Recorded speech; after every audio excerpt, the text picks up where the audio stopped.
Kæru vinir, þá væntanlega búið að sjóða hangikjötið nema þið séu bara að þið akkurat núna til þess að lofta út skötunni. Þetta var allavega húsráð heima hjá mér hér eina sinni. Þetta er Þorláksmessu kvöld, föstudagsþátturinn sá síðasti á þessu ári og við erum í hátíðarskapi. Við hófum leika með henni Hafdísi Ingu Kristjánsdóttur sem söng fyrir okkur lag Stefáns Hilmarssonar, Ein handa þér.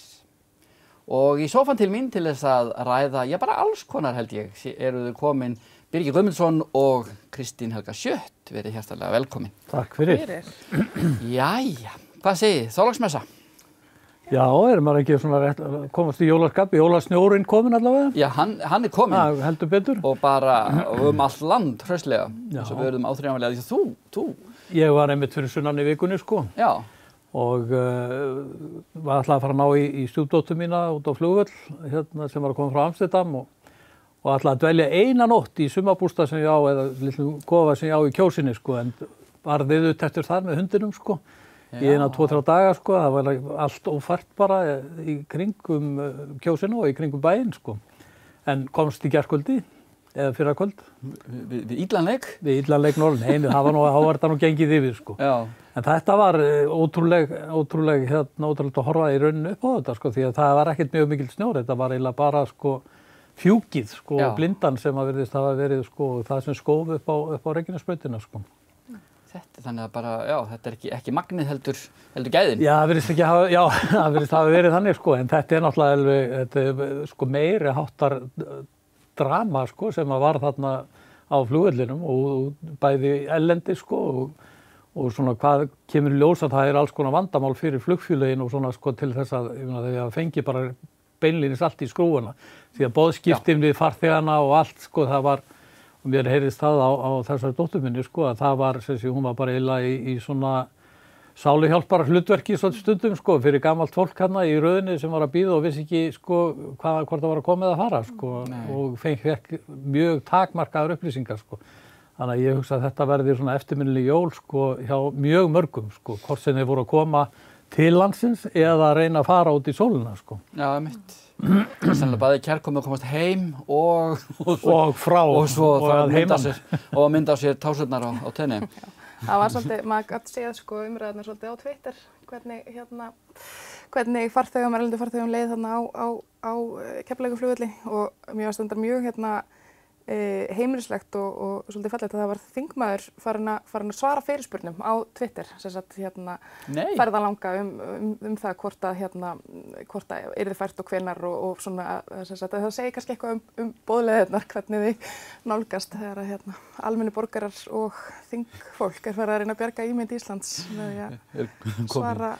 Já, komið PR-mennsku fyrir Leifsstöð. Akkurat. Já, og þetta var náttúrulega svo sem, sko, virtist nú að hafa verið, sko, meira heldur en bara Reykjanesbrautin, því að þetta var náttúrulega, sko, erfitt ástand alls staðar og það ég verð nú bara að segja, sko, að eftir að hafa verið hér fyrir norðana í mjög mörg ár, að þá held ég að, sko, það væri skynsamlegt fyrir Reykjavíkur borg að svona aðeins að kíkja hérna og athuga með snjómoksturinn, sko. Það var náttúrulega, sko, það er þessi, sko, vinnubrögðin og tækjakosturinn, sko, virðist verið einhvern veginn ekki gíraður upp á þetta, en það gerist þetta svo sem sjaldan, sko. Já. En það mætti alveg, sko, fara í eina svona fræðsluferð, þar sem menn eru vanari því að moka snjó, sko. Og ég ætla nú ekki einu sinni, sko, þó að það sé freistandi að fara að tala sko, þessa fréttum báðar gröfurnar voru á fullu, sko. Maður einhvern veginn svona, er þetta gríni eða hvað er verið að tala, sko, í höfuðborginni. Enda sá ég að Davíð Oddsson, sko, velti sér upp úr þessu í leiðara Morgunblaðsins einhvern veginn í vikunni, sko. Það er gott að geta glatt. Já, gleðast yfir einhverju, sko, þessi Þórðarfagnuður, sko. Já, það er svolítið nettur fyrir þessu. En þetta er sem sé, sko, það er svona, sko, kannski best practices eins og það kalla, sko. Man gætu svona aðeins kynnt sér það, sko. En við skulum samt ekki gleyma því að það er búið að stofna stýrihóp. Já, það var reyndar rétt, já, það kom fram. Það er búið að stofna stýrihóp endurskoðun á þjónustuhandbók vetrarþjónustu Reykjavíkurborgar. Já, þannig að þetta er í ferli. Þetta í ferli, sko. En þetta náttúrulega, ég meina, auðvitað þetta meira en að segja það, sko, að takast á við þetta, sko, og að því að þetta gerist sjaldan, sko.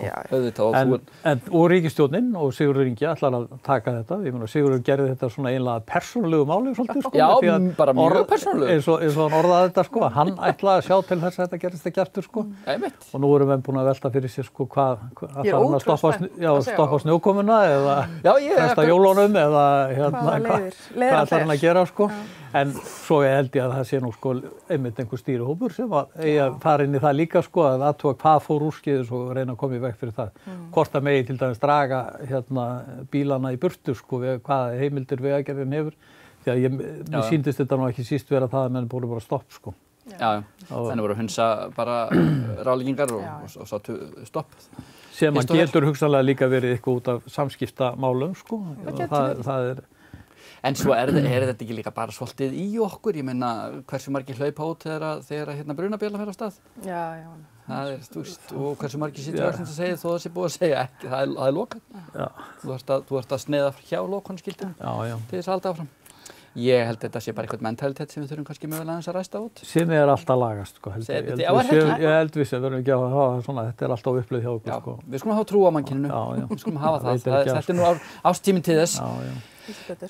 Eru þið tilbúin, það er Þorláksmessa, eru þið skötufólk? Sko, ég er ekki alin upp við skötu en þegar mér er boðið í skötu þá þykk ég það með þökkum, ég finnst hún rosalega góð en hún er ekki svoðin. Ég byrjaði bara á fullorðsaldri að smakka skötu sko.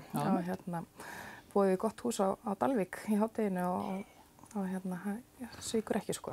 Þegar ég var á stráku þá borðuðum við nú oft skötu sko, eða ekki oft endur nú sinnum, það var stundum með þess á lögati, það var áður en þetta Þorláksmessu dæmi var eitthvað svona sko. Og þá Kjæstarskötu? Já, Kjæstarskötu sko. Ég sver það var í minningun allavega. Já. Að það hefur verið ekki bara á Þorláksmessu sko, það getur vel verið að ég sé svona ford sko, að þetta sé einhvern veginn sko bara en ég man eftir því, en ég er ekkert mjög hrifinn af skötu þannig sko, ég finnst það allt í lagi. Ég er nú eiginlega hrifnari bara af snafsinu sko, sem fylgir. Akkurat, er það þá ákafið eða frosið brennivín? Frosið brennivín held ég, það sé nú alveg, eða ískalt sko, það er náttúrulega kannski ekki alveg frosið, en þannig að það nýi sko í staupinu. Já, það er betra, það er leðilegt þegar þú þarft að fara. En þetta, ég get svo sem alveg, hér í eina tíð, ég var forvikur á Þorláksmessu og átti að fara á nætuvakt á hjúkrunarheimili, en ég fekk skötu og snafs, nei, kvöldið sem sagt, í heimahúsinu, heima hjá maður, og ég var fær í flestan sjó og mætti unnu. Já, þetta er kannski... Taka það fram að það var engum meint af. Þetta er kannski ágætt svona eins og Brettin segir sko, for medicinal purposes. Akkurat það. Eitthvað sem ykkur dettur í hug svona sem hefur gerst síðustu daga eða bara síðasta ár? Já, ég meina, þetta er náttúrulega svona sko, þetta er kannski svo komið svolítið þá tími árs sko, maður er svona lítur öxl og veltir fyrir sig sko. Já, svona uppgjörstími? Já, það er náttúrulega kannski frekar í svona eftir milli jól og nýjárs er kannski blómatími þess hugsunarháttar sko. Já. En ég meina, það er sko, ef maður horfir aðeins tilbaka, ég meina, þetta er, mér finnst einhvern veginn að það sitt kannski tvennt sem að við losnuðum svona meira og minna úr þessum sóttvarnar kræðsum öllum sko. Og svo er þetta stríð í Úkraínu sem að hefur einhvern veginn litað allt bara núna síðan í febrúar sko. Já. Og hefur svona þessi ótrúleg áhrif sko, ekki bara í Úkraínu og ekki bara sko, hryllingu stríðsins og allt það sko. Nei, þetta er...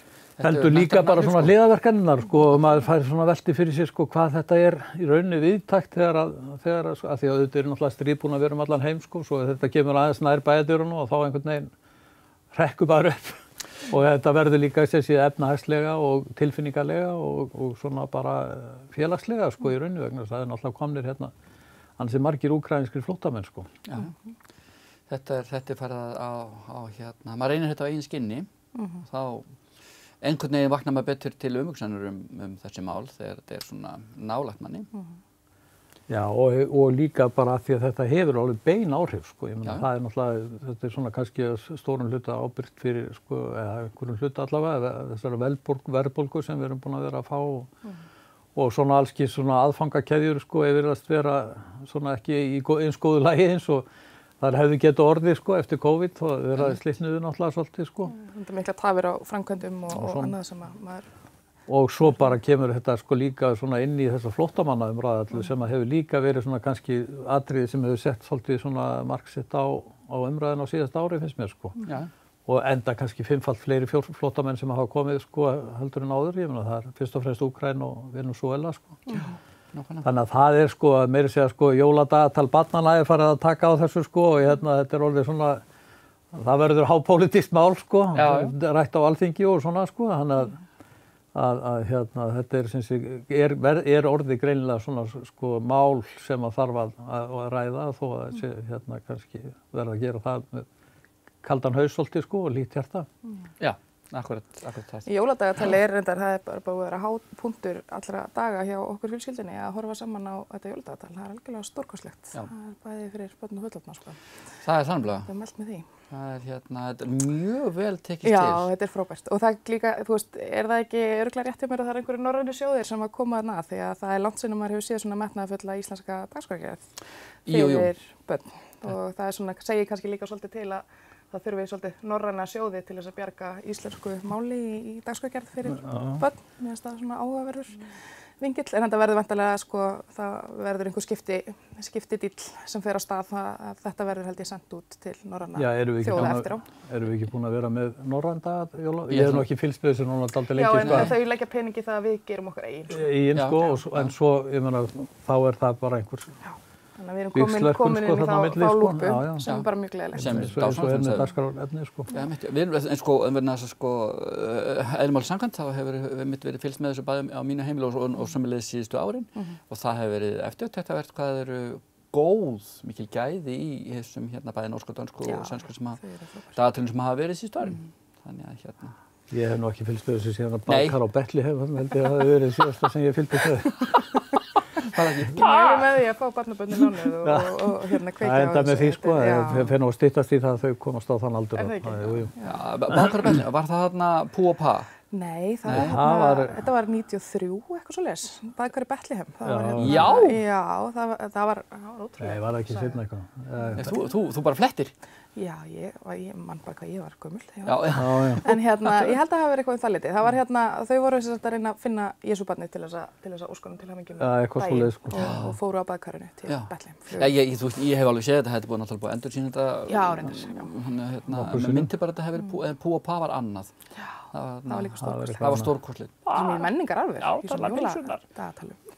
Já, algjörlega. Já, ég meina og ég reyndar hef ekki fylgst með þessu sko eins og ég segi en ég hef fylgst með sko aðeins umræðinu sko þetta og ekki síst á samfélagsmiðlum og aðeins í blöðunum líka sko að það dálítið svona spurning sko hvort að þetta svona hvernig bregst maður við sko einhverju svona eins og til þess útlendingastofnun sko sem að ég meina fer og hefur svona sér lið bara horn á heimasíðunni til þess að sko fara aðeins yfir sko hlutina í staðreyndirnar sko. Já, akkurat. Og ég meina ég ætla ekki að fara að blanda mér í það því ég hef ekki séð þetta sko en þetta bara mjög athyglisvert sko hvernig þetta og sýnir bara hvað þessi flóttamannamál eru orðin sko heitt og mikilvæg í íslenskri þjóðfélagsumræðu. Já, svo náttúrulega lendir þetta líka bara þannig að þetta byggt á bók Þórdísar Gísladóttur sem að hún skrifaði fyrir nokkrum árum en þegar þetta fer í sýningu þá akkurat á sama tíma og verið að nauðungarflytja fólk. Þannig að það bara talar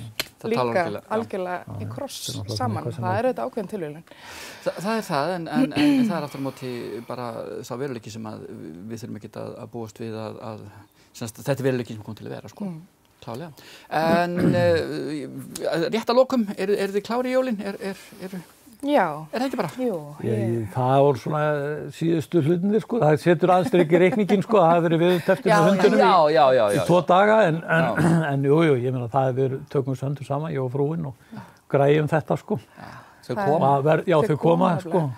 Það alltaf að gera eitthvað meira en svo koma. Og ég reikna með svona í fyrramálið eða í miðnætti sko, þá getum við sagt nú mega jólin koma fyrir mér sko. Já, dásanlegt, enda síðustu forvöð.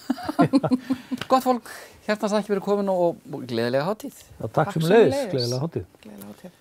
Og við höldum áfram og sjáumst eftir smástund.